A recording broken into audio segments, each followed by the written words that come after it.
നമസ്കാരം. വിഴിഞ്ഞം തുറമുഖത്തിന്റെ ഓഹരി വിദേശ കമ്പനിക്ക് കൈമാറിയതിൽ മുഖ്യമന്ത്രി വി.ഡി. സതീശൻ അദാനി ഗ്രൂപ്പിനെ അതൃപ്തി അറിയിച്ചു എന്ന കാര്യം മൂപ്പര് തന്നെ ഫേസ്ബുക്കിൽ ഇട്ടിട്ടുണ്ട്. ആദ്യം നമുക്ക് വി.ഡി. സതീശന്റെ അതൃപ്തി വായിച്ചു നോക്കിയാലോ. ഇതാണ് ആ പോസ്റ്റ്, ഞാൻ വായിക്കാം. സംസ്ഥാന സർക്കാരിനെ അറിയിക്കുകയോ സർക്കാരുമായി കൂടിയാലോചന നടത്തുകയോ ചെയ്യാതെയാണ് അദാനി വിഴിഞ്ഞം പോർട്ട് പ്രൈവറ്റ് ലിമിറ്റഡിൽ 49% ഓഹരി പങ്കാളിത്തത്തോടെ മെഡിറ്ററേനിയൻ ഷിപ്പിംഗ് കമ്പനി നിക്ഷേപം നടത്തുന്നത് എന്ന പ്രഖ്യാപനം ഉണ്ടായത്. ഇക്കാര്യത്തിൽ സംസ്ഥാന സർക്കാരിൻ്റെ അതൃപ്തി Adani ports and special economic zone limited മാനേജ്മെൻറ്റിനെ അറിയിച്ചു. സംസ്ഥാന സർക്കാരുമായി ഉണ്ടാക്കിയ കൺസഷൻ കരാറിൻ്റെ അടിസ്ഥാനത്തിലാണ് കേരളത്തിൻ്റെ എക്കാലത്തെയും സ്വപ്ന പദ്ധതിയായിരുന്ന വിഴിഞ്ഞം അന്താരാഷ്ട്ര തുറമുഖം യാഥാർത്ഥ്യമായത്. സർക്കാരിൻ്റെ അനുമതിയോടുകൂടി മാത്രമേ കൺസഷനറുടെ ഓഹരി ഘടനയിൽ മാറ്റം വരുത്താനാകൂ. കൺസഷൻ കരാറിലെ ബാധകമായ വ്യവസ്ഥകളും മറ്റ് നിയന്ത്രണങ്ങളും നിർദ്ദേശങ്ങളും കർശനമായി പരിശോധിച്ചതിന് ശേഷം ഇക്കാര്യത്തിൽ സർക്കാർ തുടർ നിലപാട് സ്വീകരിക്കും എന്നാണ് വി.ഡി. സതീശൻ പ്രഖ്യാപിച്ചിരിക്കുന്നത്. അദാനി പോർട്സ് MSC കമ്പനിക്ക് ഓഹരി കൈമാറ്റം നടത്തിയത് മുഖ്യമന്ത്രി അറിയാതെയാണോ?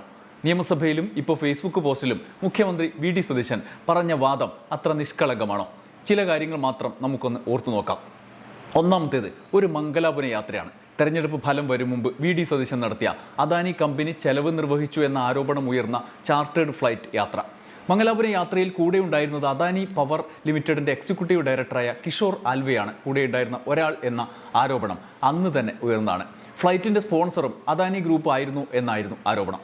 ആ യാത്രയ്ക്കിടെയുള്ള ചിത്രമാണ് ഇത്, പുറത്തു വന്ന ചിത്രം. NDA നേതാവ് ഒരുക്കിയ കൂടിക്കാഴ്ചയ്ക്ക് ശേഷം കാര്യങ്ങളൊക്കെ സ്മൂത്തായി നടന്നു. യാത്രയൊക്കെ ഗംഭീരമായി. വി.ഡി. സതീശൻ തിരിച്ചു വന്നു. വി.ഡി. സതീശൻ സർക്കാർ അധികാരത്തിൽ വന്നു. ആദ്യം ധവളപത്രം ജനങ്ങൾക്ക് മുന്നിൽ അവതരിപ്പിച്ചു. അതും കഴിഞ്ഞ് പിന്നാലെ ബഡ്ജറ്റ് അവതരിപ്പിച്ചു.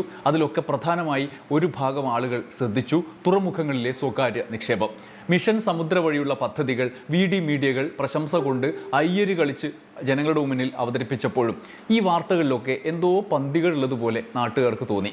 അങ്ങനെ ഇരിക്കുമ്പോഴതാ ഒരു മാസം കഴിയുമ്പോൾ തന്നെ ഒരു വാർത്ത ഞെട്ടിച്ചുകൊണ്ട് ജനങ്ങളുടെ മുന്നിലേക്ക് വരുന്നു. അദാനി പോർട്സിൻ്റെ 49% ഓഹരികൾ വിദേശ കമ്പനിയായ MSC കമ്പനിക്ക് കൈമാറി എന്ന വാർത്ത. അതായത് 2497 കോടി രൂപ മുടക്കുന്ന അദാനി അവരുടെ കമ്പനിയുടെ 49% ഓഹരി 13,000 കോടി രൂപയ്ക്ക് മറ്റൊരു കമ്പനിക്ക് വിൽക്കുന്നു. വി.ഡി. സതീശൻ ഫേസ്ബുക്കിൽ കുറിപ്പിൽ പറഞ്ഞ പോലെ ഇങ്ങോട്ട് വിദേശ നിക്ഷേപം വിഴിഞ്ഞം പദ്ധതിയുടെ ഈ അദാനി കമ്പനിയിലേക്ക് വരുന്നതല്ല. MSC എന്ന കമ്പനിക്ക് ഈ ഓഹരി വിൽക്കുമ്പോൾ സ്വാഭാവികമായും അദാനിക്ക് കിട്ടുന്ന പൈസയാണ്. ഇത് നിക്ഷേപമല്ല, ഇത് അദാനിയുടെ ഓഹരിക്ക് നൽകുന്ന വില.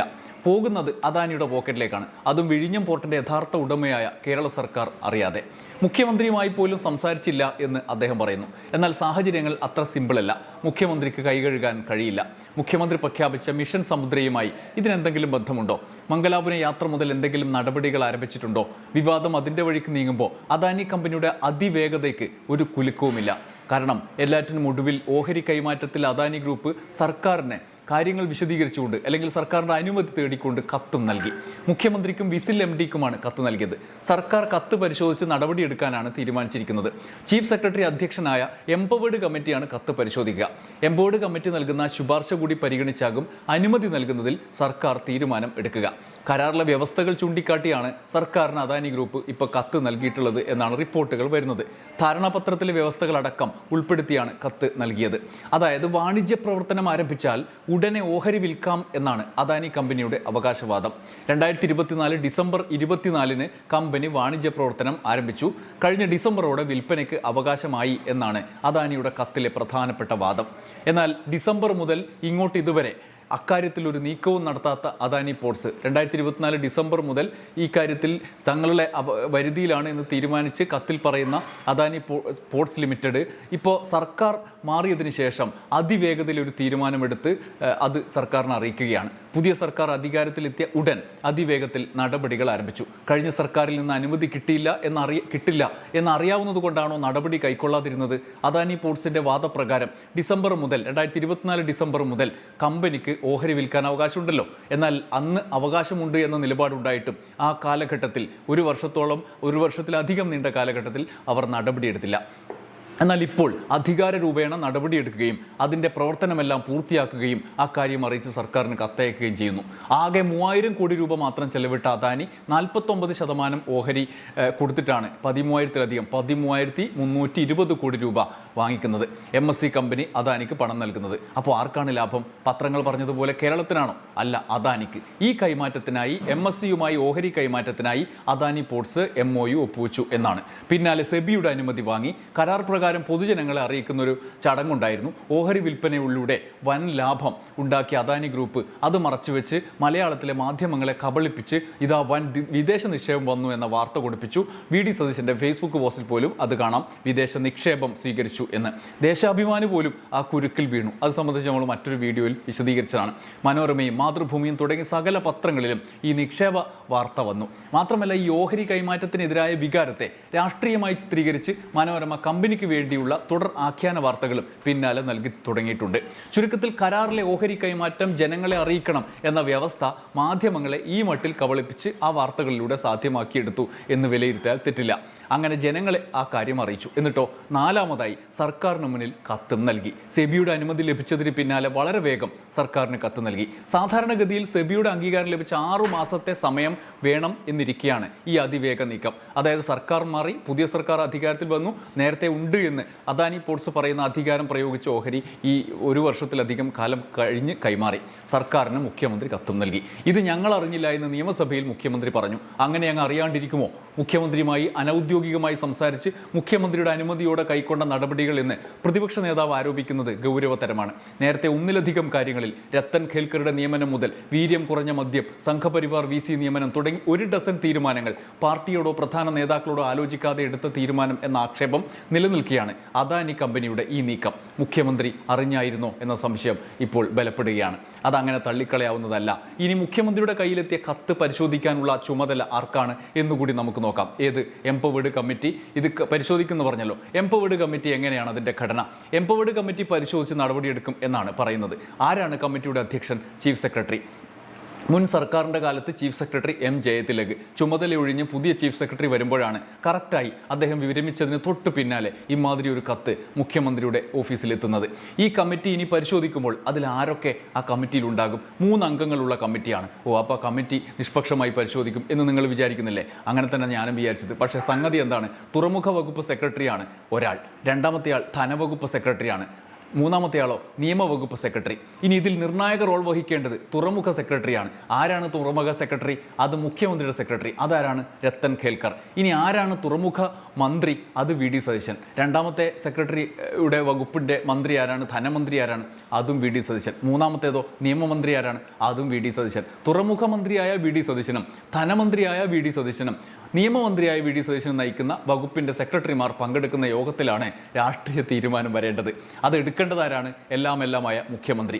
ഇതെല്ലാം ആരാണ്? ഒരൊറ്റ ഒരാൾ. ഇതെല്ലാം സാക്ഷാൽ VD സതീശനാണ്. ചരിത്രത്തിലില്ലാത്തൊരു അസാധാരണത്വമാണ് ഇവിടെ. പണ്ട് ധനവും നിയമവും ഒരാളായാലും അന്തിമ തീരുമാനം എടുക്കേണ്ട ഒരു മുഖ്യമന്ത്രി മറ്റൊരാൾ അതിനു മേലെ ഉണ്ടാകും. പണ്ട് KM മാണി ധനമന്ത്രിയും നിയമമന്ത്രിയുമായിരുന്ന കാലമുണ്ട്. മുഖ്യമന്ത്രി പിണറായി വിജയനായിരുന്ന കാലത്ത് തുറമുഖ മന്ത്രിയായി കടന്നപ്പള്ളിയും ഒക്കെ വഹിച്ചിരുന്ന കാലമുണ്ട്. ഇനി ഒരാളായാലും മറ്റു വകുപ്പുകൾ മറ്റൊരാളുടേതായാലും എല്ലാത്തിനും മീതെ ഒരു മുഖ്യമന്ത്രി ഉണ്ടായിരുന്നു എന്ന്. ഇവിടെ ഇതെല്ലാം ഒരാളാണ്. അതെല്ലാം ചോദിച്ചു വാങ്ങിയ ധനവകുപ്പും തുറമുഖ വകുപ്പും നിയമവകുപ്പും എല്ലാം സ്വന്തം വകുപ്പാക്കി മാറ്റിയ ഒരു മുഖ്യമന്ത്രി മാത്രം. ഈ സാഹചര്യത്തിലാണ് ഓഹരി കൈമാറ്റത്തിനെതിരെ ഉയർന്നു വരുന്ന വിമർശനങ്ങൾ ശ്രദ്ധിക്കേണ്ടത്. 2 ഭാഗത്ത് നിന്നാണ് വിമർശനങ്ങൾ വരുന്നത്. ഒന്ന് പ്രതിപക്ഷ നേതാവ് പിണറായി വിജയനും MV ഗോവിന്ദനും ഡോക്ടർ തോമസ് ഐസക്കും അടക്കം ഉന്നയിച്ചത് അദാനിയുമായുള്ള മുഖ്യമന്ത്രിയുടെ ബന്ധത്തെക്കുറിച്ചാണ്. മിഷൻ സമുദ്രയും മംഗലാപുര യാത്രയും പണമിടപാടും മുഖ്യമന്ത്രിയെ പ്രതിക്കൂട്ടിലാക്കും മട്ടിൽ അവർ ആരോപിക്കുന്നു.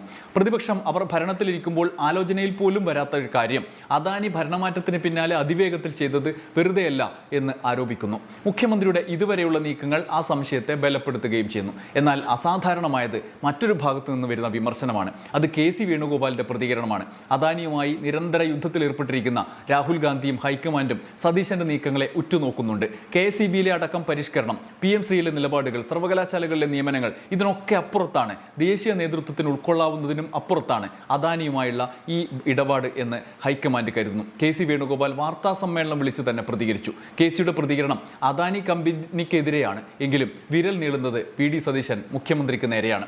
മുഖ്യമന്ത്രിയെയും സർക്കാരിനെയും ഇരുട്ടിൽ നിർത്തി എന്നാണ് KC പറഞ്ഞത്. ഇരുട്ടിൽ നിർത്താൻ മാത്രം ദുർബലമാണ്, അല്ലെങ്കിൽ അതിന് വഴങ്ങുന്ന ആളാണ് മുഖ്യമന്ത്രിയും ഈ വിവിധ വിഴിഞ്ഞത്തിൻ്റെ ചുമതലയിൽ ഇരിക്കുന്ന ആൾ, അല്ലെങ്കിൽ മുഖ്യമന്ത്രി അല്ലെങ്കിൽ ആ ആൾ എന്ന് എന്ന് അത്തരത്തിലുള്ള നിലപാടാണ് വി ഡി സതീശന് എന്ന് അതിനെ വ്യാഖ്യാനിക്കാൻ കഴിയും മട്ടിലാണ് കെ സി വേണുഗോപാൽ ആക്ഷേപം ഉന്നയിച്ചിട്ടുള്ളത്. കോൺഗ്രസ് ദേശീയ നേതൃത്വത്തെ മറികടന്ന് പാർട്ടിയെയും മുന്നണിയെയും കൊണ്ടു നടക്കാൻ വി ഡി സതീശന് പുറത്തുനിന്നുള്ള ശക്തികളുടെ സഹായമുണ്ട് എന്ന് ഹൈക്കമാൻഡിന് മുന്നിൽ തന്നെ പരാതികൾ ഉള്ളതായി നേരത്തെ റിപ്പോർട്ടുകൾ വന്നിരുന്നു. പാർട്ടിയെ നയിക്കാനുള്ള സാമ്പത്തിക പിന്തുണ തെരഞ്ഞെടുപ്പുകളിലടക്കം കെ സി നൽകി എന്നതിൻ്റെ ബലത്തിലാണല്ലോ അന്ന് കെ സിക്ക് MLA-മാരുടെ പിന്തുണ ലഭിച്ചത്. എന്നാൽ അതിനെ മറികടക്കാവുന്ന കരുത്ത് വി ഡി സതീശൻ ആർജിക്കുന്നു എന്ന ആക്ഷേപം പല നേതാക്കൾക്കുമുണ്ട്.